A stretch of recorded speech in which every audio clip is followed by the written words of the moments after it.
tem um cálculo, tá, do o NEP, que é um cálculo formulado pelas ciências sociais, que mede, né, o número de partidos e a capacidade de incidência política. O Brasil é o número 1 nesse ranking, que tem o maior número de partidos com incidência política a nível nacional. Sabe quantos partidos são considerados com capacidade de incidência? São 10 dos 30 partidos que nós temos. 10 dos 30 partidos são considerados partidos com incidência nacional e isso faz o Brasil ser, né, o número 1 nesse ranking, né? É importante a gente compreender que os partidos que têm o maior número de partidos, os países que têm o maior número de partidos com incidência a nível nacional, são países que têm um sistema político parlamentarista, que não é o caso do Brasil, né? Hoje, nós falarmos, né, em ter um sistema mais enxuto do ponto de vista da representatividade institucional partidária, significa nós falarmos em governabilidade, em eficiência legislativa, né, coerência ideológica, né? Eu entendo as ponderações que o Rafa coloca, até inclusive concordo com elas, né? Mas partidos, eles são formados por uma diversidade de pessoas e eles vão ter contradições, é um organismo vivo, né? Então, imagina se a cada contradição, a cada discordância, a cada disputa por espaço, as pessoas forem dividindo e formando partidos. Tudo destrói o sistema político, né? Talvez o maior exemplo que nós temos hoje disso no mundo, assim, né? Que maior não, mas hoje um exemplo em evidência é o Partido Democrata Norte-Americano, que nós temos ultraliberais, tivemos a candidatura da Kamala, por exemplo, e acabamos de eleger agora, nos últimos dias, um socialista, prefeito de Nova York, pelo Partido Democrata, né? Pelo sistema político deles, permite uma diversidade ideológica dentro da mesma agremiação. Não estou defendendo que, para o Brasil, o modelo do sistema político norte-americano daria conta, né, das nossas características, da nossa cultura política. Mas, de fato, os 30 partidos, eles também não dão conta, né, do que nós temos hoje, no sentido, inclusive, de poder fortalecer um debate real de projeto de nação. O que distingue isso? Se nós temos número X de partidos de direita, número X de partidos de esquerda, número X de partidos de centro, direita, centro-esquerda, né? O centrão eu tiro, porque o centrão é, inclusive, uma conceituação pejorativa, né? Sim, de quem se coloca ao centro na ideologia. Na ideologia, não exatamente, é que não o cabe na centro ideologia. Outra coisa, dos interesses. O que expressa o que é o centrão é, Sim, independentemente da ideologia, eu vou transitar meus interesses econômicos e políticos, né? Sim, isso centrão é diferente de um partido de centro. Exatamente, exatamente. No Brasil, inclusive, não temos um partido de centro hoje que se reivindica, eu sou de centro, assim, que do ponto de vista das votações do Congresso a gente consiga oferir um posicionamento mais centrista, né? Não temos isso hoje. Mas os avanços que eu considero positivos que nós tivemos no último período nas reformas do sistema político, elas visam em tentar trazer mais nitidez ideológica para o eleitor sobre os posicionamentos dos partidos, né? Por quê? Porque hoje é natural, vou dar um exemplo, tá? O Lula. O Lula é um homem de centro-esquerda. Seu governo, talvez seu governo não seja um governo mais ao centro, inclusive com uma agenda econômica muitas vezes hegemonizada por uma agenda, às vezes até liberal em determinados momentos e áreas, né? Por conta da conformação do Congresso e das alianças que elegeram. Isso faz muitas vezes que o eleitor que está votando no Lula ou que está votando no Bolsonaro, né, ele vote num parlamentar do Congresso Nacional numa visão ideológica totalmente oposta. Porque não fica nítida para a população essas concepções, essas visões, esses posicionamentos. E muitos partidos, desses 30 partidos, fazem questão de não deixar claro mesmo para a população a sua agenda econômica e política, né? Então, a perspectiva de nós avançarmos numa cláusula de barreira, né, que faça com que os partidos tenham que ir subindo o número de votos, de estados, né, para eles poderem acessar o fundo eleitoral, né, o fundo partidário, é algo muito importante, porque muitas agremiações rachavam e fundavam outros partidos apenas para ter acesso aos recursos.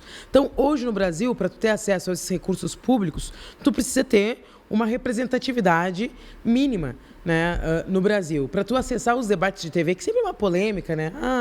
Meu partido está inscrito aqui e não foi chamado para o debate da RBS. Sim, se tu não tem uma representatividade X, tu não vai ser chamado.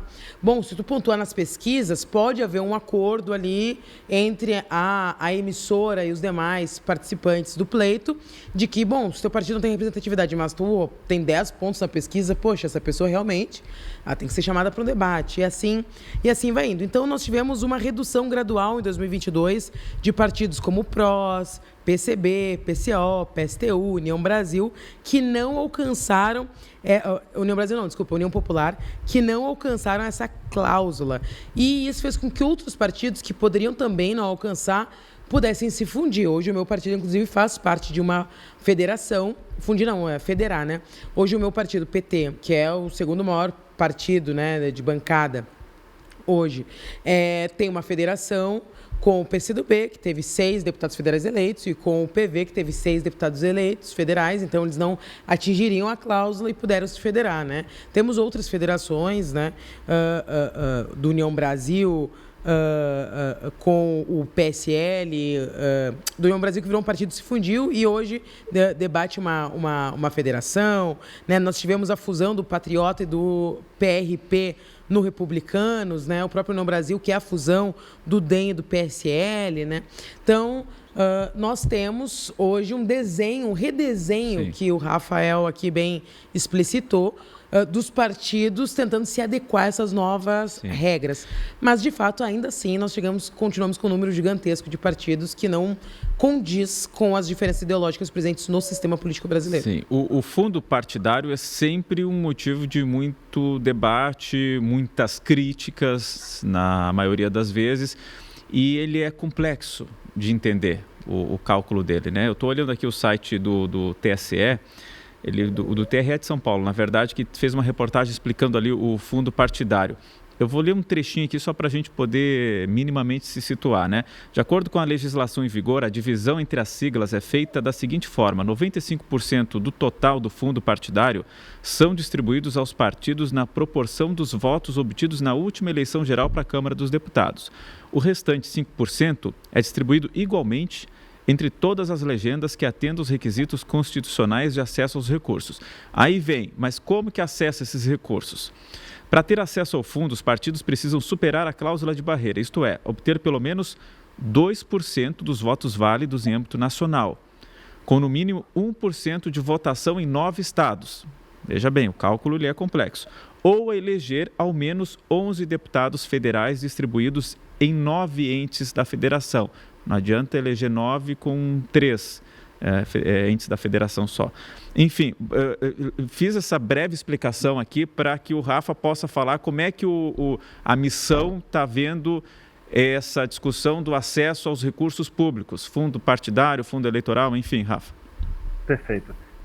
Obrigado pela explicação. É muito importante para que as pessoas consigam efetivamente entender por que mais partidos recebem mais dinheiro, outros partidos recebem menos dinheiro, e isso já é naturalmente um freio para evitar o surgimento de partidos que, enfim, se criem apenas para viver de dinheiro público, né, que é o que a gente exatamente não quer. Antes eu vou fazer só um comentário.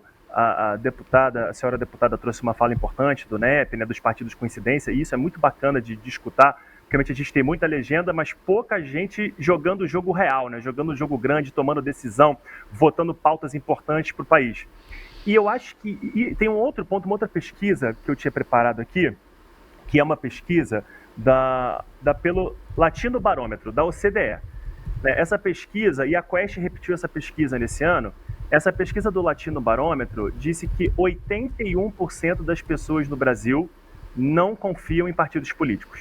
A Quest fez essa pesquisa e deu aproximadamente 65% das pessoas não confiam em partido político. Então, mesmo com elevado número de legendas, né, de partidos políticos, as pessoas continuam sem confiar no partido político. E por quê? Porque elas não se identificam, porque elas não enxergam as suas pautas ali, porque elas entenderam, não, olha, o pessoal está aqui, político é ladrão e é assim mesmo, nada vai mudar isso. Então, talvez daí a gente ainda tenha, mais importante, a necessidade de ter um partido que traga para essas pessoas, pelo menos as pessoas do nosso espectro político, enfim, respeitando naturalmente as pessoas que não estão no nosso espectro político, olha, você pode se sentir representado aqui. como a deputada também falou, a gente não está tratando uma questão de legalidade, a Constituição Federal permite que a gente crie partidos, a gente está jogando aqui no trato da necessidade. E aí, sobre o fundo eleitoral, são 2 fundos, tá, pessoal, para que as pessoas consigam entender. Existe o fundo partidário, que ele é desde 1960, da década de 60, 65 ou 67. E ele é um dinheiro utilizado pelos partidos para os partidos se manterem. Pagar a conta de luz, pagar a conta de água, ter lá o seu escritório, né, a sua regional, enfim. E existe o fundo eleitoral, que é o que o pessoal chama de fundão eleitoral, que é o Fundo Público de Financiamento de Campanha. Esse está no valor de 4,9 bilhões de reais. O surgimento de um outro... realmente é uma montante de dinheiro absurdo. O surgimento de um outro partido, ele não altera esse valor total. Não é incluído mais dinheiro porque entrou um outro partido. O que acontece é 2% do valor do fundo eleitoral é dividido para todos os partidos que estão com seu registro válido no TSE. Hoje, 30%. Então, 2% é dividido. O que aconteceu com a chegada da missão? Os partidos vão receber cada um menos um pouquinho, porque a missão está cumprindo esses requisitos, vai pegar esse valor de 2% de 4,9 bilhões de reais, vai ser dividido por 30 ao invés de ser dividido por 29. Tá? Então, esse é um ponto importante. Não tem um gasto a mais. A gente pode, obviamente, depois sentar para debater a moralidade de usar 4,9 bilhões de reais de dinheiro público para financiar campanhas eleitorais. A gente pode depois sentar para debater isso, obviamente. Mas o ponto é, o surgimento da missão não traz um custo maior aos cofres públicos, ao erário público. Esse dinheiro que já existe, ele vai ser dividido por 30. E como o Léo falou, existem uma série de critérios para os partidos poderem usufruir não só do dinheiro do fundo eleitoral, mas de tempo de TV, de tempo de rádio, a própria participação no debate, como a senhora deputada Laura Cito citou. Você tem que ter pelo menos 5 representantes no Congresso Nacional, entre deputados e senadores, para você obrigatoriamente participar do debate. E eu acho que isso é importante justamente para evitar que partidos surjam apenas para se fazer presente, se utilizar o erário público, enfim, para atividades escusas, enfim. Aí eu não vou entrar nesse ponto criminal da coisa. E um outro ponto que ajudou a frear isso foi o fim das coligações. Porque é importante que as pessoas também entendam, Léo, e tenho certeza que a deputada trata muito disso quando fala com as pessoas, é que as eleições majoritárias, né, governador, prefeito, presidente da República, senador, ganha quem é o mais votado. Você teve mais votos, você ganha. As de deputado federal, estadual, vereador, existe um cálculo que é o coeficiente eleitoral. Então, não necessariamente uma pessoa que teve muitos votos, ela vai entrar. Porque o seu partido, né, ou a sua legenda, precisa fazer um número mínimo de votos que equivale a uma cadeira. Ou da Assembleia Legislativa do Rio Grande do Sul, ou da Câmara Federal. E as coligações, elas se juntavam para fazer esse número de cadeiras e depois se desfaziam. Então, às vezes, você está votando ali, olha, eu quero votar no PT. E aí ele fez uma coligação, não estou dizendo que fez, tá, gente? Estou usando só como exemplo aqui. Quero votar no PT. E aí o PT estava coligado com o PCdoB, mas a pessoa, e foi exatamente o que a senhora falou, ela nem gosta do PCdoB às vezes, mas tinha uma coligação, ela vota e acaba levando junto um candidato do PCdoB que ela não queria. Então o fim das coligações também evita essa confusão dos votos ideológicos, o que foi substituído naturalmente pelas federações, que tem um prazo mais longo, muitas vezes legislam junto. Então é complexo de entender. Não é um sistema eleitoral simples. Não é um sistema eleitoral que as pessoas têm acesso fácil, que as pessoas consigam entender de maneira clara a importância do voto dela. A pessoa realmente vota para presidente numa pessoa e vota no deputado porque é o amigo, é o vizinho, alguém que indicou e não tem conexão ideológica nenhuma. As pessoas precisam entender que para o presidente poder governar, para o governador poder fazer o seu trabalho no executivo, existe uma conexão muito grande com as assembleias legislativas ou com o Congresso Federal e tudo isso fica muito complexo. Tudo isso fica muito complexo, o que obviamente não limita o fato de a gente poder ter um partido e querer mudar esse cenário. Sim, eu tentei fazer, meu forte não é matemática, Rafa, mas tentei fazer uma conta aqui baseado nas informações que você trouxe aqui. É 4,9 bilhões o fundo, certo? 4,9 bilhões, 2% ele divide pelos 30 partidos de forma igual, é Exatamente. isso? Exatamente. Então, daria 98 milhões dividido por todos os partidos. Então, a missão receberia R$3.270.000 a grosso modo. Não sei, é o cálculo isso que eu estou fazendo aqui. Esse é o dinheiro que a missão vai receber. Não é um dinheiro que está sendo criado com a criação da missão. É a fatia menor para cada um. Ele comeu uma fatia maior que iria para os outros, entrou no bolo da divisão aí.